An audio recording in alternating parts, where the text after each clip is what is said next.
So we'll call the meeting to order of the Kingston Springs Regional Planning Commission, April 8th, 2021. We'll have a roll call of voting members. Keith Allgood is absent. Tony Campbell is stuck in traffic on I-40 and hopes to be here, but right now he's absent. Tom Cullen? Here. Josh Ederling? Here. Tony Gross? Here. Brian McCain? Here. Mike Padman, that's me here. Chuck Slater? Here. Bob Stoller? Bob Stoller's absent. Okay, non-voting staff. Sharon Armstrong? Here. John Lawless? Here. Jennifer No? She's not here, but Martha Brooke here.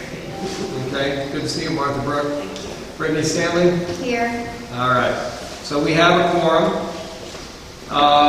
And you have before you the March 11th, 2021 Planning Commission minutes. Do I have a motion to approve those? So moved. Second.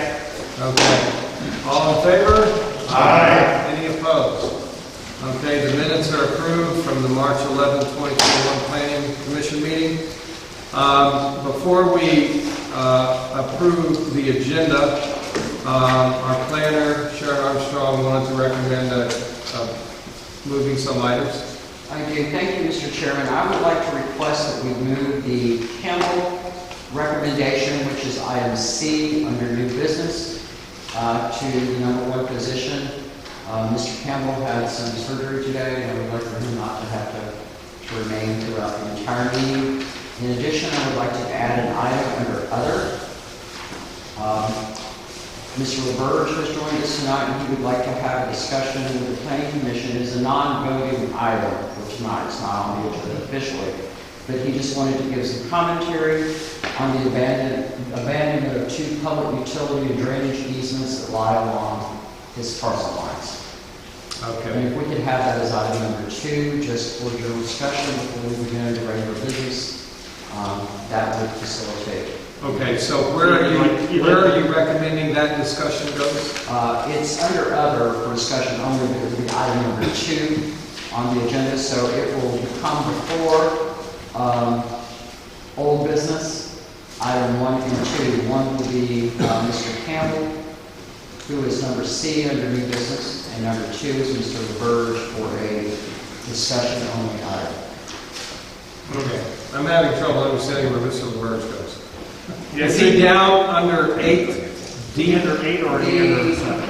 UGB is under new business item C. I would like to move That's that. item A, under new business. Right. Now, but then there's the Mr. LaBerge discussion. It is not on the agenda. It's a general discussion, and I would like to move it under new business before item A and after item C that's been moved up to the top of the agenda. Okay. Sorry. Okay, so it'll become B. B. Yes. C becomes A, LaBerge So we becomes will B. have an A, a B, a C, a D, and an E. A becomes C and B becomes D. Okay. Correct. All right. So with that recommendation, do we have a motion to approve the agenda as amended? We have a motion, we have a second? Second. All in favor? Aye. Any opposed? Okay, so the agenda is approved as amended. All right, so under old business, we have the update on the Kingston Springs Community Transportation Planning Grant corridor study. Is that, John, is that you?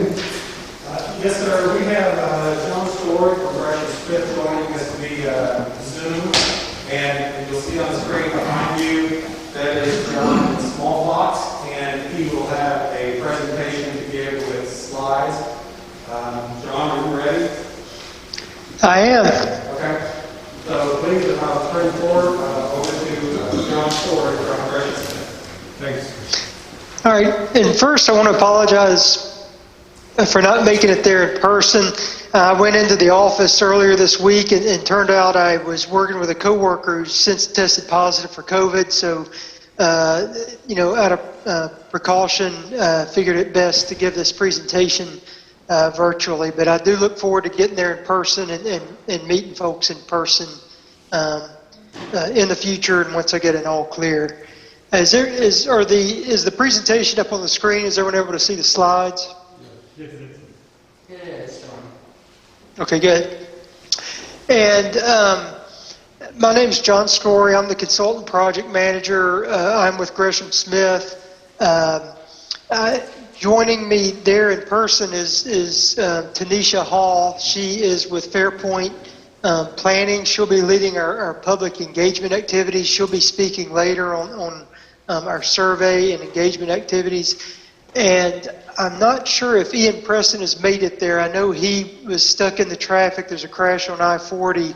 But Ian is our TDOT project manager with TDOT's Long Range Planning division that we report to, and who is managing the grant program. And is Ian there to say hello, or is he still stuck in traffic? I was going to get him on my cell, but he is still stuck in traffic on I-40. Did you hear me, John?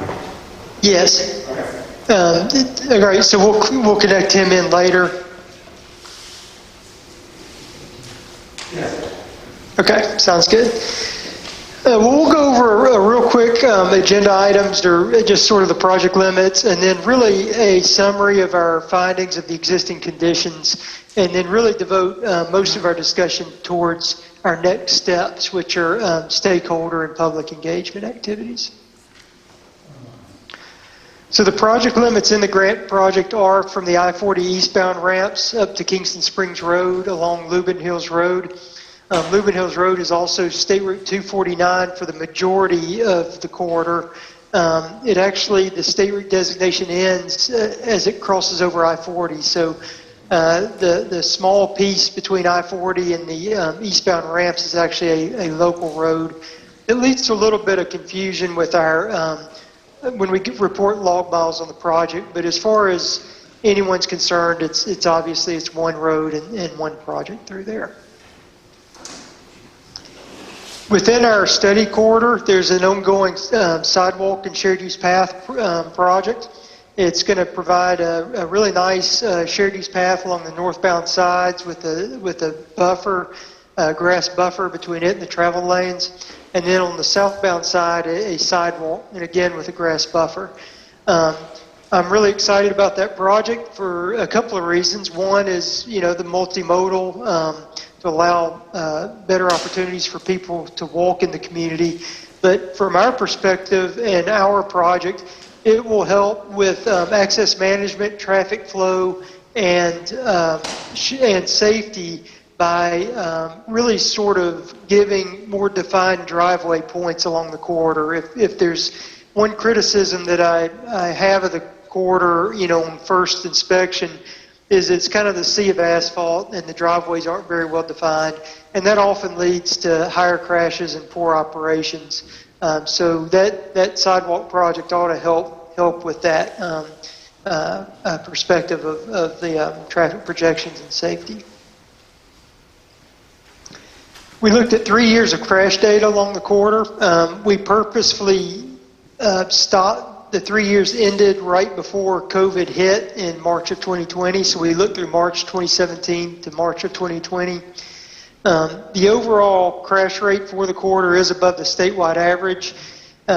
Fortunately, there were no fatal or incapacitating injury crashes. And the real cluster of crashes is, not surprisingly, at the I-40 westbound ramp terminus. And that intersection is actually about 3 times the statewide rate of similar intersections. It's, as you all know, it's stop control. There's no signal there. It has a pretty high crash rate.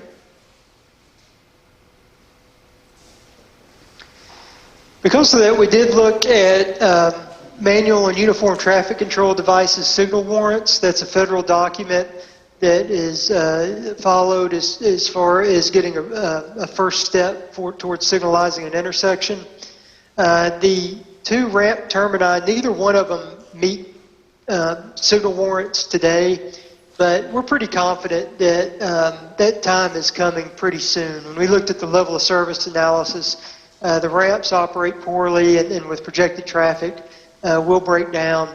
So I would anticipate that they would meet signal warrants here fairly soon. And, if that's something that the city is interested in. When we looked at traffic, we didn't just look at traffic as it is today. We projected the traffic to an initial study year, which is 5 years from today. That's just a general rule of thumb of, when a improvement project could be implemented is generally no less than 5 years, so 5 years.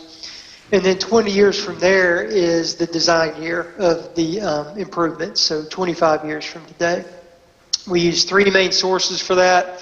TDOT's historical daily traffic counts. We collected data on February 4th. And we also, from city planning, received planned developments along the corridor and used traffic projection methods to project the traffic that would be associated with those new developments. And we layered all those into our traffic projections. As far as just looking at the historical data, the traffic growth along Lubin Hills Road, along the main part of our corridor, has actually surprisingly been going down over the last 10 years. It's about a negative 0.6% growth rate along Lubin Hills Road. We did not use negative growth. We assumed a 1% positive growth rate. And that's pretty standard to assume some growth as our baseline. Then East Kingston Springs Road has been growing at about 1.5% per year. We use that as our base growth rate on East Kingston Springs Road. And West Kingston Springs Road at about 2.1. We used 2% as the base. Then we layered the traffic that would be associated with the new developments that we were provided by the city. And we've got highlighted parcels that have some pretty concrete plans to be redeveloped in the near future. So we projected traffic associated with those developments and added them to that baseline growth. When we took the projected traffic and analyzed it for the operations, what we realized that in 2026, which is the initial year in the chart at the top, that the I-40 eastbound ramps will fail with sign control in the initial study year. And then by the 2046 year, the same ramps will fail, but not just in the AM, but in the AM and the PM years. It was a little surprising. I was initially expecting the I-40 westbound ramps to have the worst level of service just because they have the higher traffic.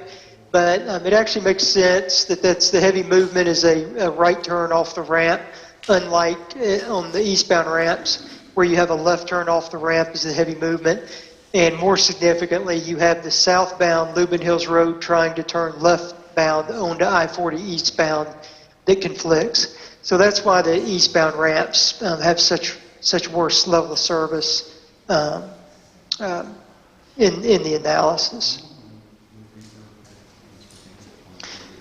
So, what does all this mean as far as our study? Really just, to summarize, the crash and operations concerns are really mostly related to the I-40 interchange ramps.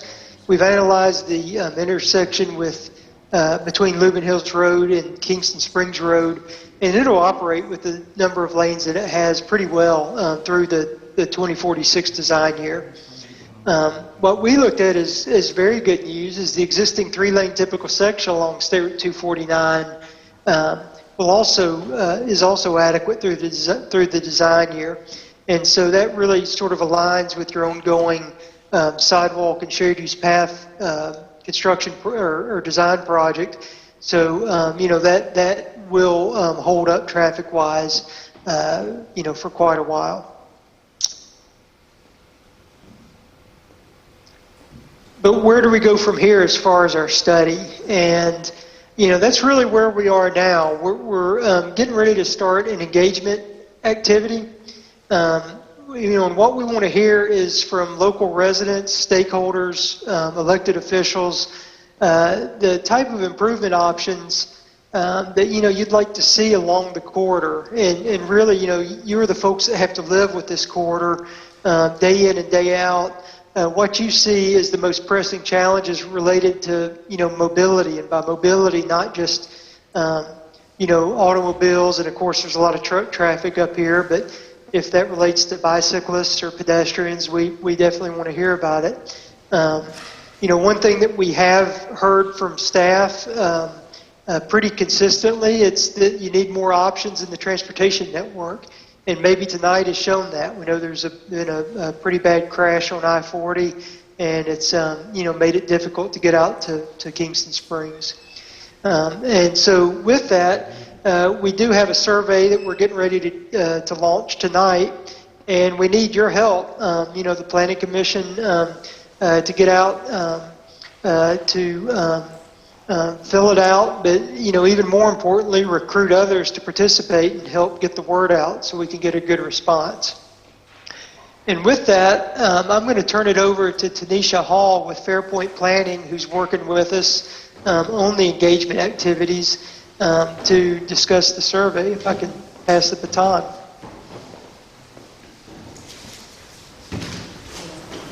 Thank you, Mr. Story. Thank you.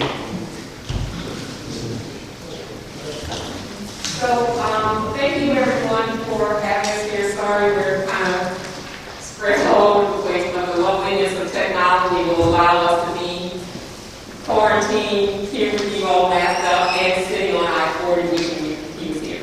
So, I am, again, Tanisha Hall with Fairpoint Planning. I'm President and CEO of Fairpoint Planning, and I'm responsible for public engagement for this process. This public engagement part is extremely important because while John is crunching a lot of the data, we really need to hear about the lived experiences that you guys are dealing with on a daily basis. Now, I need someone to help me out. Liben? Okay, that's what I've been saying, but I just want to make sure I'm saying it properly. So we want to hear about what's going on with Liben Hills Road and how some of the issues that you guys have along the corridor. So we do have this survey that we have, and we need you to really get the word out because a lot of times that data is saying stuff and everybody else is saying, but no, wait, there's this problem here and there's this problem over there. If we don't get the survey results, enough survey results to really kind of truth check this data, we have to go with the data.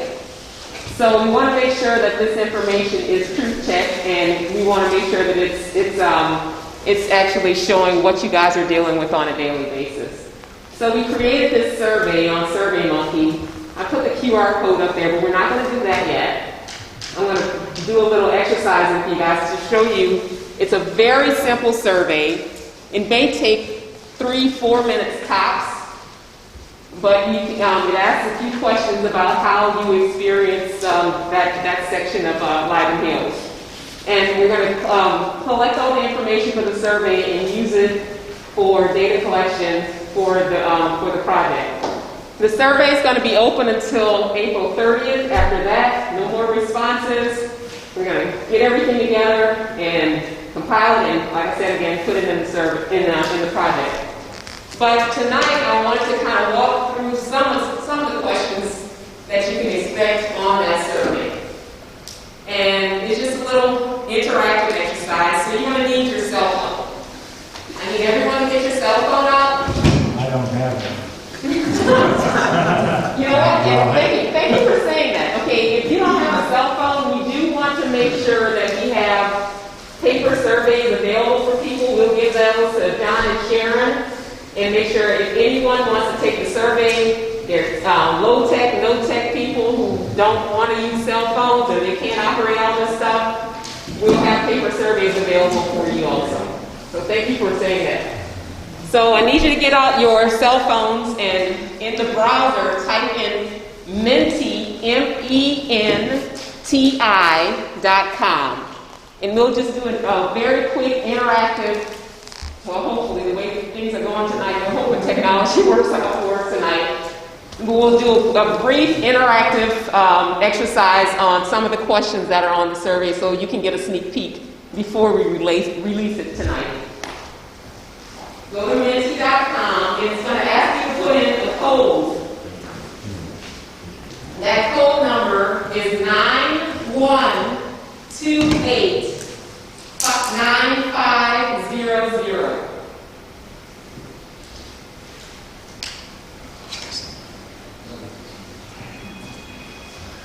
9128. You see that number right up top? 9128-9500.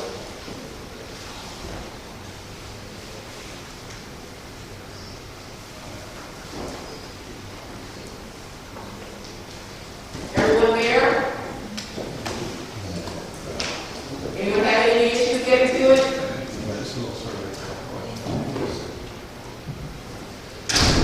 Want to make sure everyone's there before we get started. It's kind of hard to pick up after this.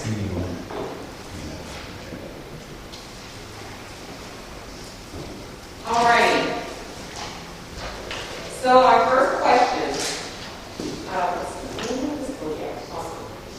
What is your primary reason for traveling on Lighting Hill Road?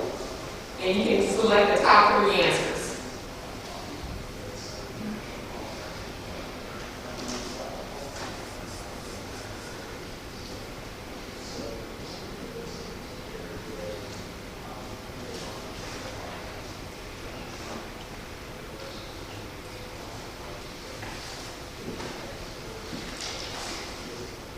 Alrighty, I'm going to close polling in just a little bit.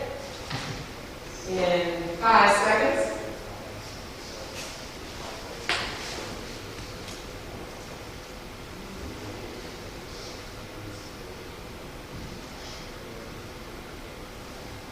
Let's see.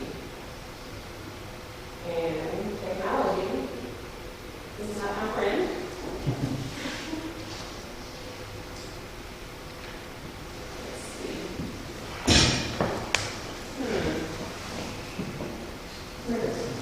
Share. Give me 1 second.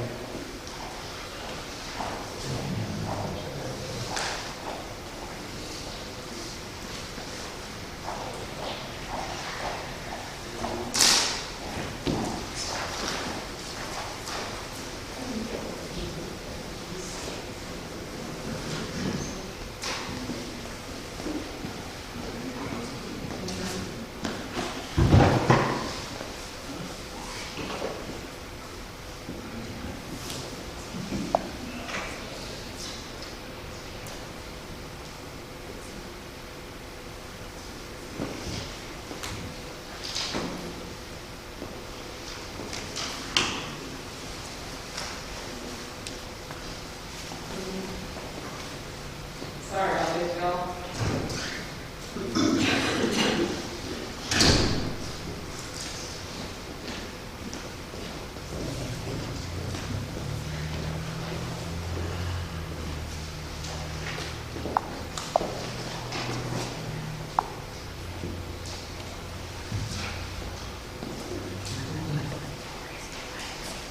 Here we go. Okay. So, 25% of you said shopping and errands, 22% said travel on to places off I-40 East, and 17% said commute to work. Next question. How often do you travel on Lighting Hills Road corridor?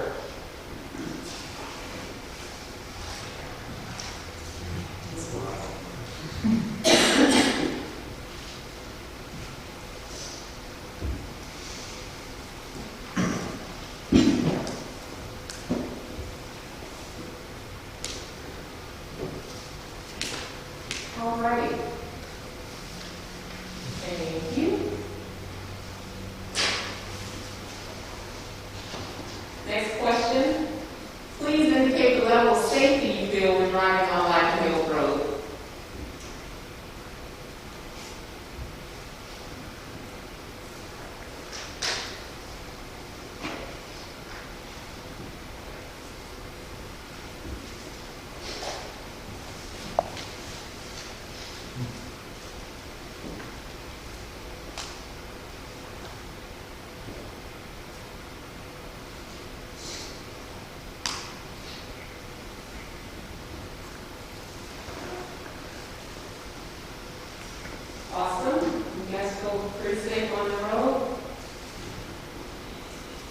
when there's a crash on, okay, I didn't plan this one. When there's a crash on I-40 or Live Hills Road and the traffic backs up, what alternative routes do you use?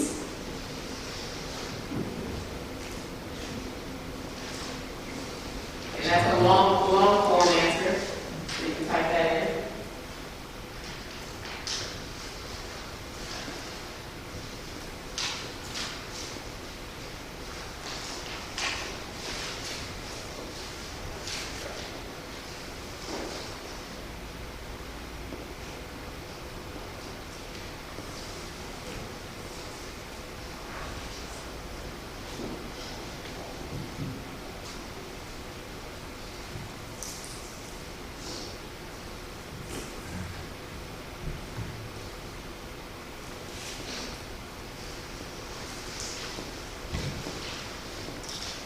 So it looks like 7 is the winner. That's the one that I had to take in to get here tonight.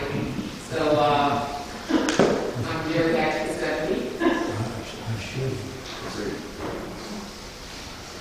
Okay, I'll move on to the next question. What are the biggest changes you would like to see on Live Hill Road?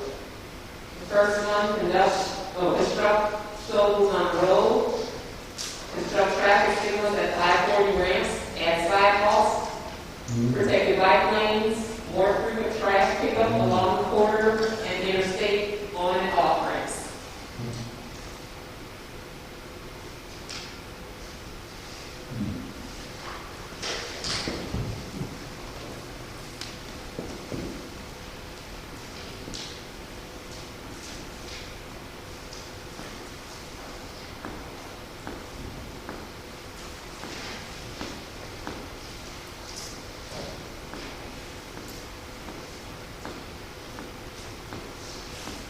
All right. Well, the sidewalk on there, nice.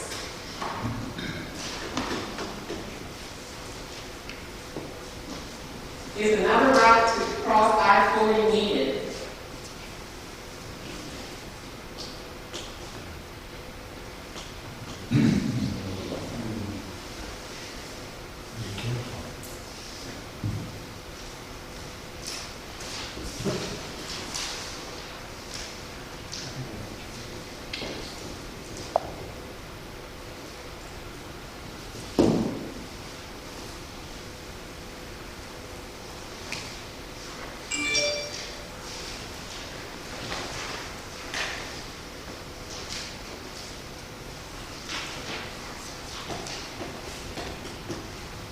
All right. That was my last question. I appreciate you guys taking that. So again, we're going to have that survey out. Just a little taste. All of these questions and answers are going to be deleted, and you have to go back in and fill out the survey. Really cool thing about the survey, if you use your cell phone camera, you can scan that QR code and it'll take you directly to the survey.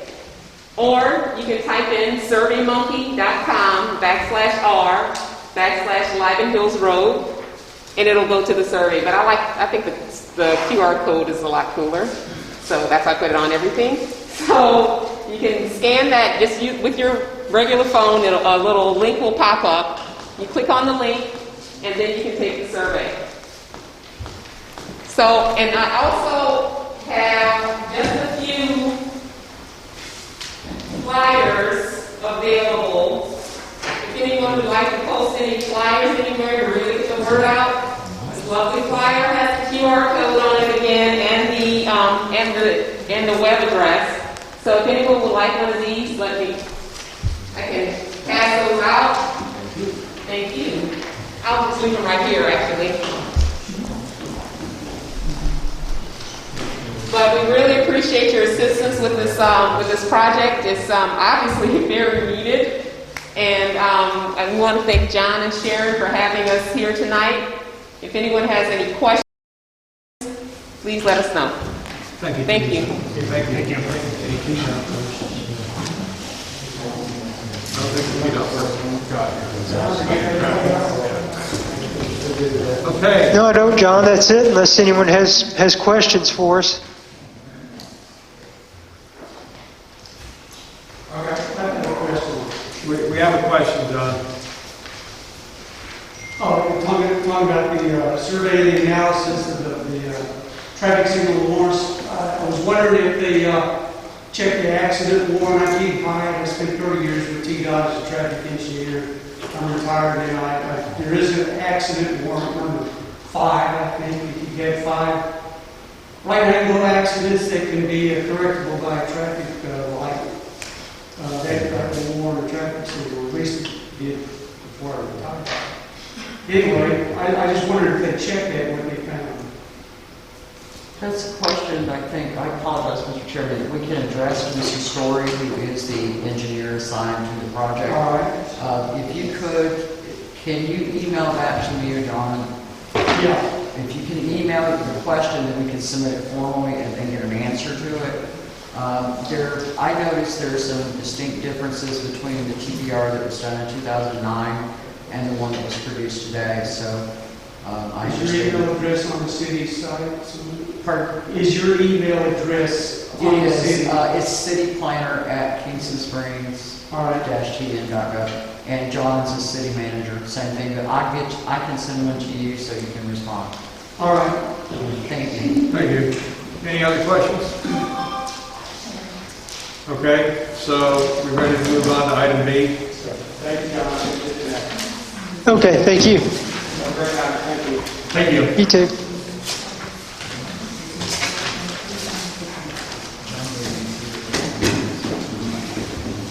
So, okay, John, are you finished with item A? Yes, sir. Okay, so item B, the Ingram property flood study. Sharon, you know, Yes, sir. I had communication today with William Terry from the Corps of Engineers. I've asked the Corps to look at the flood study. It's a preliminary form right now. It's an additional letter of map revision that was submitted. It's in preliminary stages by the golf club and Ingram development folks. They indicated that they would be willing to take a look at that to provide some VFDs and some cross sections that, because it's in an A zone, unstudied A zone, most of it for their proposed development. So that would result in a pass-through charge to the applicant. I will share that with them tomorrow. It's much less than the FEMA review fee, and it comes directly from the folks who gather the data anyway. So they produce the raw data. Right now, the study is incomplete. The mayor and I had a conversation with Mr. Hooper, the engineer for the golf club, 2 days ago? Yesterday. Seems like a decade ago, but yesterday. It was a somewhat protracted conversation. A couple of points that came out during the conversations, they acknowledged that some of the development they want to do lies within the regulatory flood area. They also, it is their intent to ask the city to revise the flood ordinance to a degree. So that's the latest report that we have on the flood study. As soon as we can arrange to have the Corps develop the flood study further, we'll give that report back to the Planning Commission so that when the subject comes up again, we'll be better prepared to engage in that conversation. So are there any questions from the board? any questions? Okay, thank you. That's all I had. Thank you, Mr. Chairman. Okay, so the Kingston Springs Growth Plan Coordinating Committee update, item C, under old business. Yes, sir. John and I met with the coordinating committee, and I believe John has a brief update. One of our goals was to have everyone look at the urban growth boundary as it exists today, and to answer the question that's posed by the state. Is your urban growth boundary land that you would consider to be annexable or subject of annexation within the next 10 to 20 years? That led to a number of questions and discussions. The coordinating committee and John, would you like to share kind of some of the commentary that we had with the coordinating committee? We will bring that back to the Planning Commission in a full version probably next month, because we are on the clock But one of the discussions centered around the ranchettes and some of the other areas that we included for 21 years in our urban growth area. To address one of the questions that was asked, we will speak to the county. We'll meet Monday to draft a letter to the county executive in order to ask him to reconsider the way that we review things. We have one on our agenda tonight where we're going to make a recommendation to the UGB. The issue surfaces that we make a recommendation either to rezone or not to rezone based on the county zoning ordinance. And in almost every single instance, the county has decided not to take that recommendation, which renders our time and energy and recommendation kind of a moot point. The second issue that's raised is if the property is rezoned and then the applicant wants to subdivide, it comes back to us. So we're in the position of using their zoning recommendations, their zoning ordinance, and our subdivision regulations. And sometimes those two don't meet in the middle. We have restrictions in some places they don't. They have restrictions in some places we don't. They allow different development. Just to give you kind of a generic example, an ADU, an accessory dwelling unit. They allow that in the county, we don't allow it here. So it brings a conflict for the way that we review that, and the advice and the counsel that we give and the oversight that we have over that area tends to be paper only rather than something that has a real world impact. So that was the evidence of the discussion. John, did I capture that? Yes, I think we had a very good discussion going over the maps of the town limits and the urban growth boundaries, and then we'll have another meeting with the committee within the next few weeks, and then we'll be ready to present something to the planning committee and to the planning commission at the end of that. Okay. And I think in the past 21 years, one thing that's become evident is it's much easier now to envision where things will expand and where they won't. The original plan did a really good job the first time, but we can define it better now, I think, with a sense of what history has taught us over the last 21 years. There will be further discussion. There will be. Okay, thank you. Under new business, what is written on your agenda as item 7C, we have moved, amended the agenda to make that item 7A. Is that correct? That's correct. So this is a UGB recommendation upon application of a rezone request to the Cheatham County Commission, map 98, parcel 293, 2.85 acres, 1080 split rail trail from E1 to R1. It lies in Kingston Springs urban growth boundary and also within unincorporated Cheatham County. Is that right? Okay. That is correct. So, are you presenting on that? I am. Okay. It brings us almost back to growth plan discussion. This is one of those occasions where we are, by contractual engagement, required to make a recommendation to the county commission for a rezone. I don't know, is Mr. Campbell here tonight? There he is. Hi, Mr. Campbell. I'm doing well. Mr. Campbell is with us tonight. Mr. Campbell wishes to subdivide a lot that he owns on 1080 Split Rail Circle. It lies within our urban growth boundary.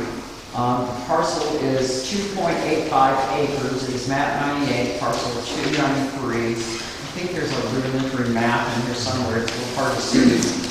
In black and white. But the reason for the request for rezone is so that he could subdivide his E1 property to give half of it or an acre of it to his child. At this point, unless they rezone, he cannot subdivide it to give an acre to his child because he lies in a zone in the county that requires a 3-acre minimum with public water and a 5-acre minimum without public water if you're on a well system. So we are the body that makes the recommendation to the county.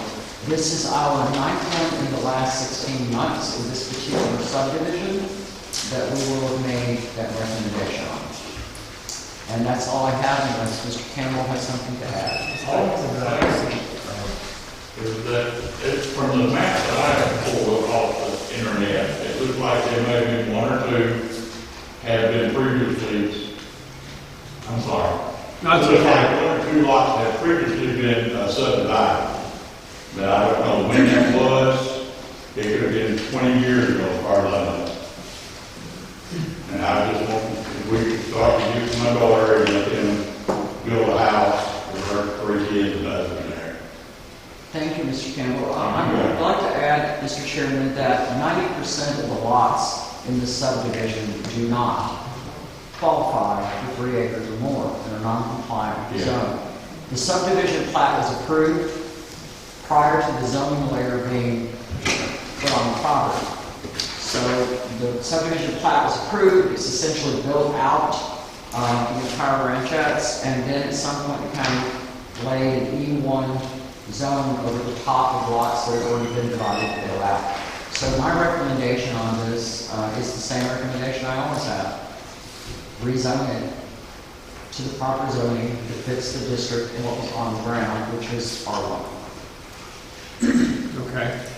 Which we can do, and then he still has to go to the county, right? So it's still a recommendation to We're the making council. the Recommendations on the Go to county, the county. that's correct. Right. So, does anybody have a motion? I motion that we recommend rezoning 1080 split rail trail from E1 to R1. Second. Okay. We have a second. Are there any other questions or comments on this motion? Exactly how does it lay out as far as road frontage and all that for another dwelling? I apologize. Mr. How does it lay out as far as road frontage and all Right that on there. for another dwelling if you go in there? Again, for that particular lot, it looks smaller than it is, not depending how it's going to build it. But it is 2.85 acres. He's proposing to subdivide, and I did discuss with Mr. Campbell the layout of the lot and the difficulty that he may have in getting that done. This is simply a request for a rezone. Correct. And it doesn't just address his desire to subdivide. Right now, Mr. Campbell can't get a permit to put a shed in his backyard. Correct. There can be no further development on the lot because it doesn't comply. It would not, even the lot itself doesn't comply with zoning. Right. The only point I'm trying to make is even though if we push forward with this for Mr. Campbell, that property may not meet what it needs to meet That's to actually correct. put another dwelling on. It will come back to our planning commission for the purposes of the subdivision of the property. So the subdivision of the property and the development of the property are separate from the request to rezone. Correct. Just making sure everyone understood. Did you get that, Mr. Campbell? The request, if this is just a request to rezone, Yes, subdivision would be a future request on its own. to build on it, that'd be To another. subdivide, yes, that would be a different request. Request. Okay? Gotcha. So the motion on the floor right now is to approve the request, to recommend to the county to rezone from E1 to R1. Do we have any other questions or comments on that motion? Okay, all in favor? Aye. Any opposed? Any opposed? Okay, the motion passes. Thank you. All right, thanks, sir. Thank you. So what is now item 7B is a LaBerge abandoned. Mr. LaBerge would like to have a conversation with the planning commission about abandoning the public utility and drainage easement that is on both sides of his lot. Okay. You cannot, because it's not been publicly advertised, make any decisions. You can give him general commentary, but that's as far as we can go tonight. Okay. And I believe Mr. LaBerge is present. Yeah, I'm here. I don't wish I would have had one of those for you guys. I got all the old school way up there. Thank you for the opportunity to talk to you about this. I've been a Cheatham County resident for the last 20 years, raised my kids here, part of the community. Last thing I want to do is influence this board to do something that's not in the best interest of our community. So we've got that in common. What I have is a 2-acre lot on Mount Pleasant in Kingston Springs. I purchased it in 2017. And at the time before purchasing, I went to the city to see could this lot, it's zone R1, so it's zoned correctly to be put into 1 acre plots.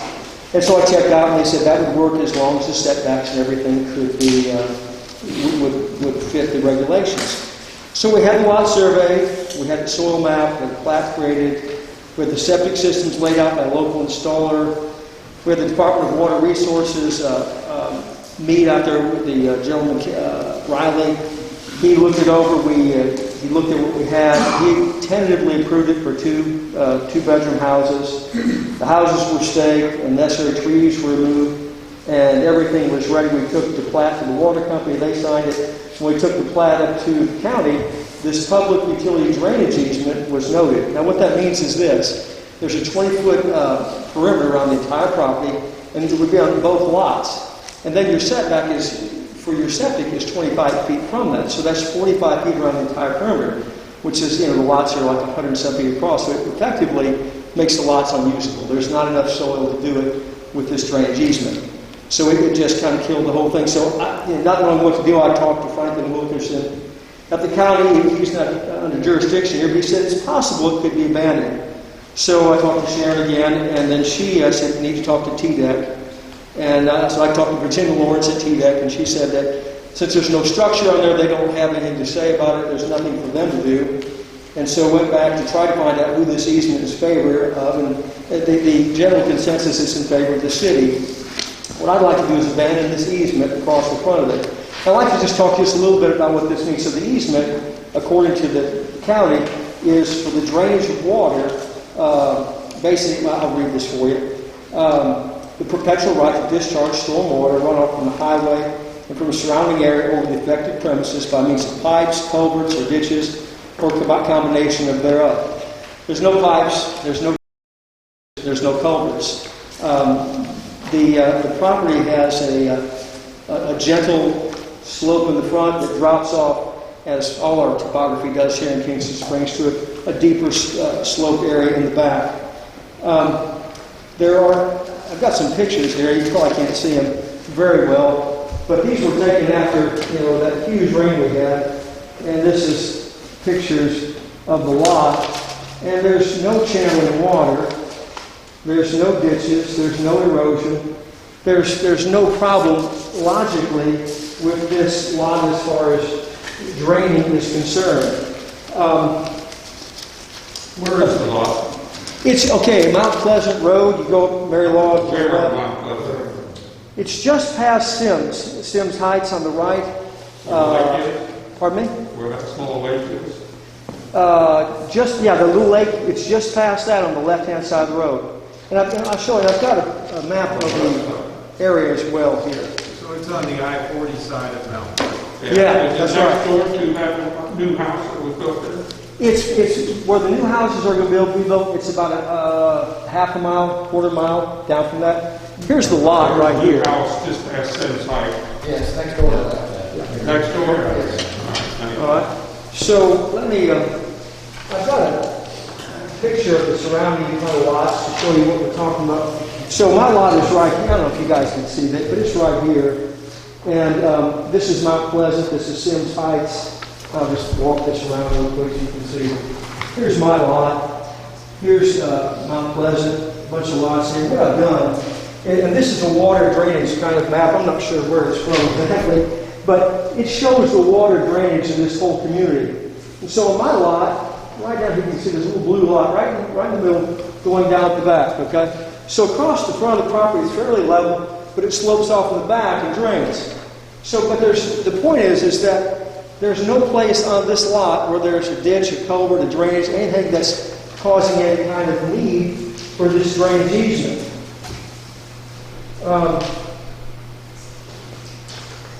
I also have a topographical map of this you can see. That was a water map. Let me show you this as well. Let's get these done. So, as you can see, the lot, these are the contour lines for the lot. And so it's very gentle, and it drops off into this culvert. Not culvert, but a very deep ditch, off the back of the property. So this is very gentle. There's no ditch, no culvert, none of that on the lot itself. And so the need for a drainage easement it doesn't logically exist. Anybody have a question there? And especially after we had such a huge rain, you'd think if there was a problem, it would have been obviously noticeable at that time, and it just wasn't. Now, if I build houses on this, I want to build 2 houses. This is the plat. Again, I wish I'd had this up. Sorry about that. But you can see, here's the plat. The houses are staked. These lines are indicating topography. The water will drain the same way. So, and this is a small area here where the road is flat. It's a straight section of the road. There's a very gentle swell there. There's just not a lot of water to drain off there. There's nothing to affect except this one property. There are also other lots in the very same vicinity that I marked here. Some are smaller, some are larger, with exactly the same kind of topography. A gentle slope on the front that drops off in the back and drainage areas. And you can see the drainage areas marked on here. The lot that I have is no different than any of these other lots that already have houses on them. And so, but if they had this drainage issue across the front, none of these houses could have been built. But so, because the topography doesn't demand it, there's no physical culverts. There's nothing to hurt. There's no logical reason to keep this on here that I can see. So I'd like to abandon this easement if at all possible. Well, it sounds like you've done a lot of work, as I'm listening to you. I mean, your case is, very logical as you're describing it to me. And I have no background in any of this. I'm just a resident here. But what I want to kind of ask John and Sharon is, it seems, and you have really run the route of trying to find the people who could weigh in on this, but it seems to me there's a technical answer somewhere about why this was there and if it's needed, and there's some technical person that can provide that answer. We just can't do it in tonight's meeting. Right. It's not Okay. really on the And maybe this should be forwarded to next meeting. I want to get it before you, let you think about it. I've got a title search looking to find this drainage easement, and so far we can't find it. We find a public utility easement because there's water across the front. But we can't find a drainage easement. Hopefully, if you come next time, I'll have that available to you. So that's basically it. Let me just say this. Right down the road from here, there's $650,000 houses being built. Okay? What I want to do is build, and that's good. And there's no problem with that. I mean, I'm glad for that. I think that's great. But I think we ought to have some housing in our community that when your kid graduates from college, they can afford and they can live in. Or if your grandparents want to retire and live close to their grandkids, that they can afford. And who getting out of college can afford a $500,000, $600,000 house? What we're proposing to build is what we've done over on North Circle, North Lane. It's a really nice, smart, 2-bedroom house that has 9-foot ceilings, tin roofs, beautifully decorated on wooded lots on one level that a retired couple can live in or a young couple can start their family in. That's what we want to do. I think it's a win-win for everybody in the community. I don't see any logical reason or any legal reason why we have to have a drainage easement that prohibits all this. So that's basically what I've got for you. Thank you so much for your time. Okay. I think this ultimately goes to staff review. engineer. Okay, right. And then I appreciate all the work you've done, but we're going to come back with staff recommendations. Okay. Yes, sir. All right. Thank you, sir. Thank you so much. Okay. Item 7C, concept review. It was formerly item 7B. I believe we have A still. Oh, we still have A? We got A, B, we kind of on A. I got you. Thank you, Tony. Thank you. Okay, so proposed multifamily apartment complex development plan, 115 East Kingston Springs Road, adjacent to the stuff-in storage. Map 96K, Group C, parcels 33, 35, 36.01. It's zoned R3 PUD. Thank you, Mr. Chairman. This property has been the subject of planning commission review on a previous occasion. Previously, the easement was approved between Mr. McPherson and Ms. Downs next door. The preliminary plan was approved, the master development plan was approved, and then at some point, Mr. McPherson decided to withdraw the preliminary plan approval, make some changes to the plan, and he is here tonight. In your packet, you will see staff comments on the plan set that we reviewed. You also have a copy in front of you on the table. All comments were addressed with the exception of the landscape plan, which still has some deficiencies. If the preliminary plan, master plan is approved tonight, the design for the landscape will come at your next agenda meeting along with the plat combining three parcels. The landscape plan simply was not sufficient to address the buffer between the properties that's required by the zoning ordinance. And one other comment I would like to make, we are joined tonight by Ms. Downs, who is the adjacent property owner. And as we did the last time the preliminary came up, she would like to address the planning commission. With your discretion, Mr. Chairman, she would like to have a conversation with the planning commission regarding the easement. Okay. And she is So, this evening. how about, which sequence would you recommend we go with? Would I you would- recommend we start with staff recommendations and then go with her comments? Questions? The staff recommendations are that the plan meets the requirements of our ordinance. The changes lessen the number of units in the development from 43 to 40. There were some improvements to drainage and location of buildings where they were located. There have been some improvements in parking spaces. There were improvements that are included in the PDMP to address sewage retention. The tank sizes were increased, and in the planning commission, if you look behind you, there's a much larger version on the screen. To help you understand the layout, there was a playground. The upper left corner where you see a cutting green was kind of a walking trail path, and that's now been established as a cutting green. And the number of apartments has been reduced, and the number of parking spaces and the layout of parking has been increased and solidified. The easement is represented with connection to East Kingston Springs Road at the bottom along with the roadway. If you'll remember, the easement lies within the roadway. That's the agreement the applicant and the adjacent property owner came to. That was subsequently brought to the planning commission for our approval. It was then filed. So staff recommendations is that this master plan meets your requirements. And attached to it on the next sheet, John, if you go to the next page, the landscape plan is there. Just wanted to give you a look at it. I don't have that on. Okay, it's in your packet that follows that sheet. It's further back in your pack. Yeah. This It's the one behind it, I believe. Yeah.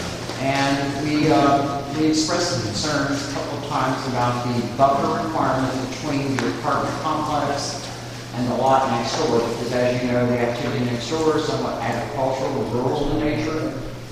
This is an apartment complex. They are required to screen between disparate uses. Also, the screening between the apartment complex and the storage facility needs to be screened because one is residential, one is commercial. And with that, I would like to request that Ms. Downs be allowed to address the planning commission. Okay, Ms. Downs? I apologize, Ms. Downs, you can come a little closer. I can hear you if you'd like.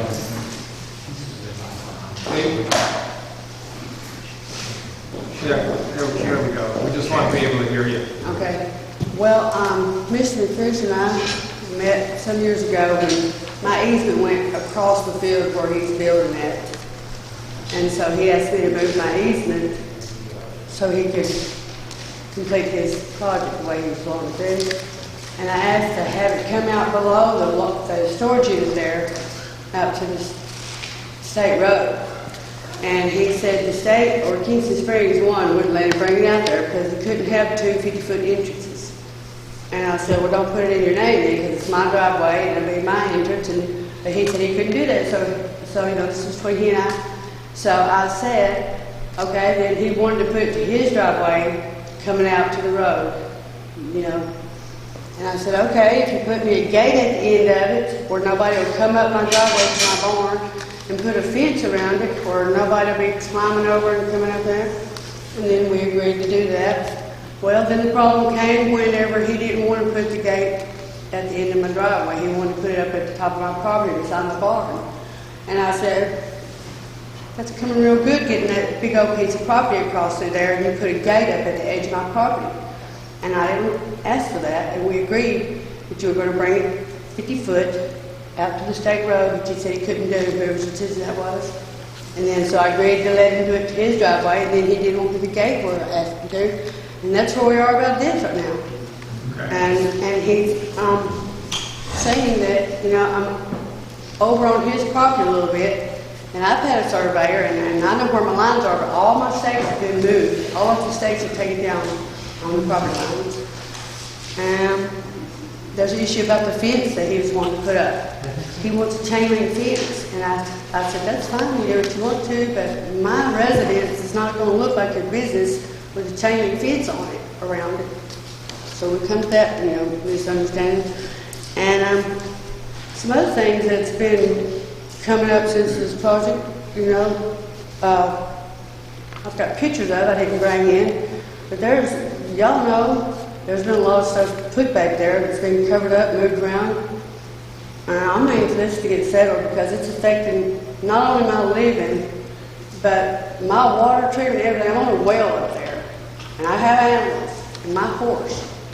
And something is contaminating my water, and I haven't been able to get it checked for some reason because I'm a resident, not a business. But there's something up there that's contaminating my water. And I don't want to make this an ugly mess. I want him to keep his word and do like he said, and I'm sure y'all said everything else is taken care of. And that's what I'm here about. Okay, thank you. Thank you. Marshall Brooke, is that something you would comment on? The only thing that the town has the right to enforce are agreements that were made within the realm of our plan, submitted development plans, etc. With respect to separate agreements that they have on easements and other contractual obligations, the town does not have the ability to enforce those. Those are separate private party situations that they would have to negotiate, settle out between the two of themselves on their own terms. Okay. We all know that all kinds of trash was buried in there. I mean, it was a junkyard. I'm not at all surprised, Catherine, that you're getting bad water.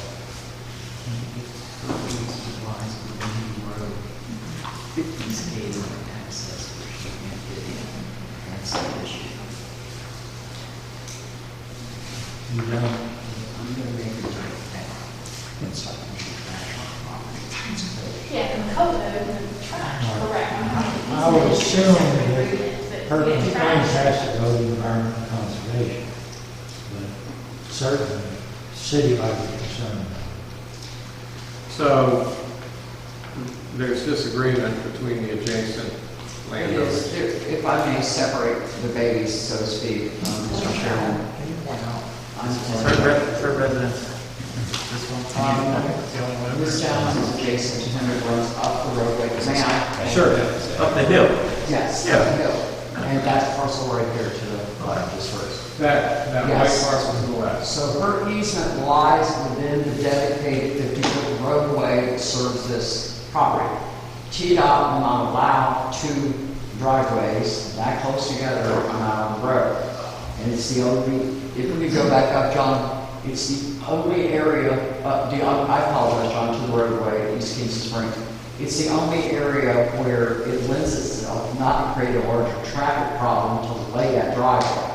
Because as you can see, it starts into the curve there, which would make it a blind driveway. There have been several phone calls that are subject of debris from construction being pushed onto the town's property. That's a code enforcement issue which we will address. Access to that easement is her only legal access to her property. So having it cabled for the purposes of not allowing dumping is intervening with her access to use that. Secondarily, the fence, there's nothing on this plan that indicates a fence. We don't allow chain link fences between residential properties anyway, where it's a screen or a buffer. He would be required to put in a different kind of fence because the goal is to screen the view from one to the other. Chain link fences can be seen through split-zone screening mechanism. So those are things that I think can be written into the contract for this fence, and then for access to the two parties. Her easement was eradicated, if you remember, during the original dirt work that went on. It used to transect the property this way. That easement was abandoned in favor of an easement that lies within the road that he's proposing in connection to the primary road. So access has to remain open for her to have usable access to her property. So with the Planning Commission's permission, if the PDMP, the preliminary PUD plan is approved tonight, then I will work on drafting up the document that goes with it with Martha Brooks so that we can lay out all the perimeters that agree with the easement and for the development of the property. That's the next step in this, is to write that down in the form of a contract between the applicant and the city. But none of that would come back to us. I'm sorry? None of that would come back to us, to the planning. Actually, you do. You will get a copy of the development agreement comes to you for a recommendation, just like zoning does to the city commission. You recommended the PUD, therefore you recommend the parameters that goes into the agreement as well, before it goes to the city commission for adoption. So as far as the additional information that you would write in, how does that relate to the dispute between the two property owners, or does it? We are not primarily involved, as one would say, in the dispute. Our interest in this is that this entry, when developed, is not gated closed to deny access to someone who has a rightful, legal use of that. The secondary thing that lies within our purview is the screening and buffer or fencing. That has to be a non-see-through fence if it's going to use a fence, and there has to be adequate landscaping to buffer those two uses, hers from him and from hers. Then the third area that lies within our purview is the issue of construction debris on her property. It's not a planning commission issue, it's a code enforcement issue, and be addressed as such. Right. We'll open a case on that.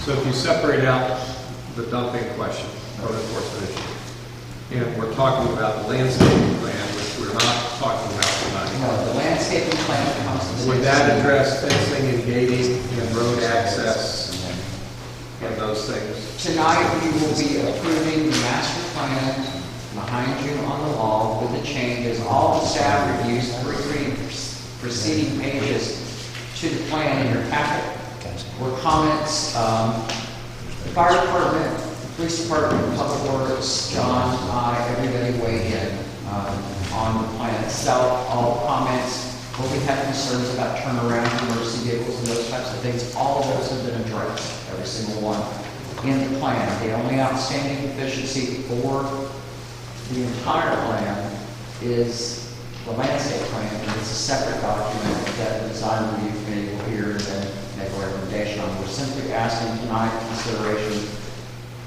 of the preliminary master development plan. Okay. And you can talk with the city on the relationship. I'm sorry, I don't know your name. The staff. Catherine. Hi, Catherine.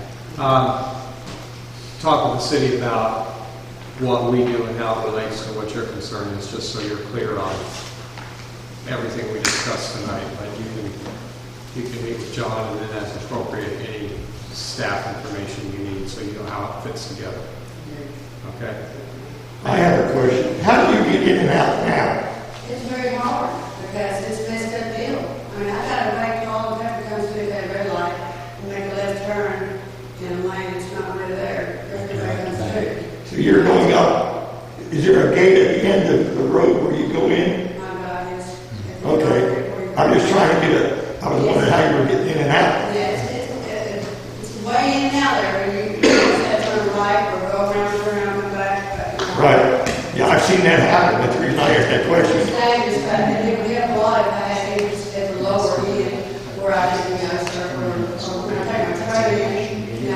have more room and more, and that's what he and I talked about, and now he's saying, getting agreed to do the way he wants it done, he's not doing anything now, so that's the issue that I'm here about, because I'm here to say that he had to do himself, and he had to be on his word, and he told me he was going to take it on water. I'm not here to say anything else.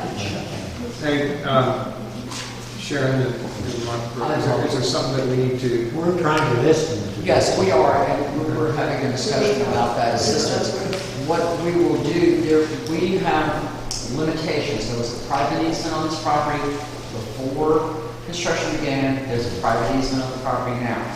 The private easement, the second one that falls within this driveway, this access to Mr. McPherson's property, was negotiated between Mr. McPherson and Ms. Downs.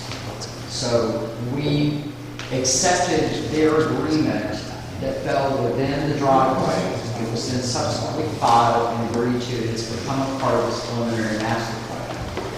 The access easement is, as Martha Brooks stated, if he's cutting off her access, that is a legal pursuit she will need to take. We, however, within the PUD, will alliterate that easement agreement and write into the PUD agreement with the applicant they cannot gate that off and deny her access, because we cannot permit development that landlocks another property. So it will all be addressed within that agreement. Secondarily, the issue with the fence, she just wanted it brought up because the fence has not been discussed. It's not part of this plan. She's just letting you know what the conversation was. The third issue of construction debris or other issues will be addressed as code enforcement. It's not construction debris. It's the remnants of a junkyard. Fuel tanks, all kinds of stuff like that. So it's got reasons around there, it's not in the bank, storage in your bank, Sonic, everybody's catching low pressure on me, and I'm alive. If you see your rivers around me, the businesses want to put fences around to keep their trash on there. So your original driveway is, you went straight across the line to see the leaves. That was your driveway. That was, yes. You have a driveway now next to the up and in, between that and thing. But you can't use the trailer there, effectively. I can't see you, but I can get along with it. If I may address that, Mr. Cullen, You can't get equipment up there. if I may address that, Mr. Chairman, although she's using access from the storage facility, she does not have granted access from the storage facility. She does not have a legal, they're letting her use it, she doesn't have a legal right to use it. This easement that replaced the original easement that transected the property is her only legal access to the property. That gives her the 50 feet of width that she needs in order for her property to maintain zoning compliance and development status. So that's why it was laid out at 50 feet. It was laid out in order to replace it. And to answer Mr. McCain's question, the original easement was buried under fill. A lot of that fill was removed. If you remember, we had a fairly long history of this property. That was all done. Mr. McPherson complied. And then since that easement was no longer usable, he and she reached an agreement. Okay. So are we going to hear from Mr. McPherson on this subject tonight? We are going to hear from Mr. McPherson or Only Mr. on McPherson's this. team only on the preliminary planned unit master plan. Can we ask about this subject? It's not on the agenda. So all we're looking at, right, I'd just like to hear the other side. we got codes on the debris. We understand there's a landscape plan and the details of the PUD that will address other issues in terms of fencing and driveway access and those kinds of things, which is not part of this right now, but it is part of the ultimate project. I understand that. But they are future items that need to be detailed in the future. But we heard you and thank you for filling us in. Yes, sir. And as a future note, I would like to add to every agenda item or every agenda every month, public access or public comments, because we don't have a forum at this juncture to address things when they come up. So the only way that we can address it is if the item is on the agenda. This is the only place it appears, so it's our only opportunity to speak. Right. Will there be a curb cut at the completion off this road or property? Will you have a curb cut at this location of this easement for the driveway? There will be a curb cut there. TDOT regulates that road, and the curb cut will be curb cut according to TDOT specifications. If we have input, they will ask us to write a letter saying that we approve whatever their design is, but we're not at that stage. This is just a preliminary master plan layout. There are no construction documents contained with this. There's a 50-foot easement there to access the property. That is correct. Okay. That's correct. 2-lane. No curb cut. Only up to the easement. Okay. Keith, did you have a question? Sorry to belabor the subject, but just from my own identification, when was the breach of this easement, and when did it happen? Did it happen during the sale of land and wasn't understood, or exactly when did this easement get breached? That's just solely my own identification. If that can be shared, if not, I understand. Are you referring to the current easement agreement or the existing? The previous one, whenever her easement went away, how she was getting in there by Ms. Evans. If you will, Okay. Okay.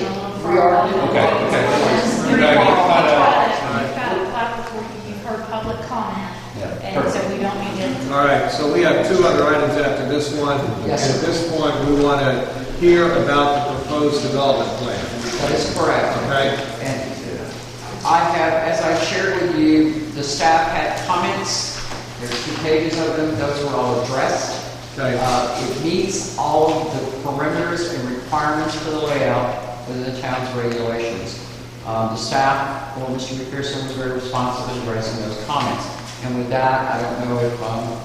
So, but to make it clear, I just want to understand, you said you have no issues as far as I have no ordinances go. issues from the city's Okay. perspective tonight. And we don't want to address the easement from your standpoint at this point in time. We just want to talk about this proposed development.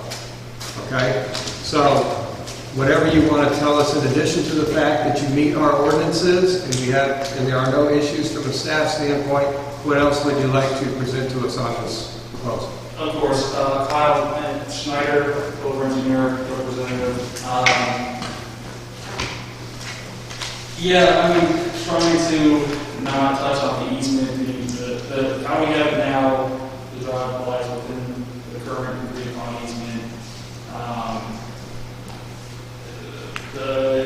I guess the only other thing, this was a previously approved plan that we were getting ready to do construction documents on. For one reason or another, things fell through, so we reduced the unit count, less dense. There previously was a unit on Miss Danvers' east property line. Right now we have a chapel shown there. That's all recreation area. That's kind of right where the road takes a big turn, right there in the middle. That's all recreation. And then on the right side we have just the office and playground area. The top of the street is all recreation. Yeah, the top is all recreation. It's just trying to make nice apartment units. Just kind of expanding on what we previously approved, and we try to work with the city to address comments as best as possible. I believe that we addressed them. The biggest issue I think we had was retaining walls within the setback, and we reduced the retaining walls. You can see contouring on there. Typically, we don't show contouring. I don't think it's required, but with the topography of this site, we pretty much had to grade the site in order to get the site plan to work. With approval tonight, we will move forward with construction documents and utility plans and any approval from DOT. Mr. McPherson has a agreed upon NOC with TDEC for his grading permit currently. So, I mean, TDEC has been inspecting the property, for that grading permit. So, any issues with, sediment runoff or chemical runoff would have been addressed. I don't believe at this time you guys have received any. Okay, so that's the codes discussion, right? That's correct. Okay. So as far as the development go, anything else that you want to tell us about the development that we see here? I mean, I don't have anything, Mr. McPherson. Any questions for Mr. McPherson or his engineer? Primary points for the planning commission considers there is a reduction in the number of units in order to accommodate runoff and drainage. There is an increase in open space and recreational area from the previous plan that was approved in 2018 by this board. Okay. All right. So no questions or comments. So thank you very much. Keith? Real quick, I know you want to go over the easement, but as it pertains to this, and for my knowledge, and I don't want to pass something to where it causes an issue, does there have to be something drawn on here showing a drive into this road, or does it just have to be the easement issue? I mean, like there's no structures drawn here for road or paving or whatever showing where it will enter. It just has that the easement is there. I just want to make sure that that's not necessary prior to passing this. At this point, it is not. This is a general layout plan. It's a master development plan. It does not contain construction elements. In order for him to present construction plans, grading plans, architectural plans, this layout, which is a picture, a depiction of what's going to be built, has to be approved before he can move forward. If this isn't approved, it doesn't have sufficient detail for the planning commission to move forward with construction documents that will present in the next meeting. Okay, thanks, Keith. Anybody else with a question? Okay. So the motion would be to recommend approval of this plan to the city, or for us to approve? We feel that this is a better layout. It is less impactful on the environment than the previous plan that you approved. So I don't have to umbrage for the approval of it at all. Okay. So we need to have a motion to approve this as presented, right? You'll see this again, I'm sure. Pardon me, Brian? You'll see this again. Okay. All right, do we have a motion? So moved. Second. Okay. Any more discussion or question? All in favor? Aye. Any opposed? Okay, the motion passes. Thank you. Next item is concept review, map 96, parcel 62, lying adjacent to Hartford High School on East Kingston Springs Road, proposed 36-lot residential development on parcel 62, and proposed commercial development of a 100-bed hotel, a commercial building of 6,800 square feet, a commercial building of 15,000 square feet, and a commercial building of 10,000 square feet, and a commercial building of 8,000 square feet. And what is our purpose today, just to hear about it? We want to make sure they flow.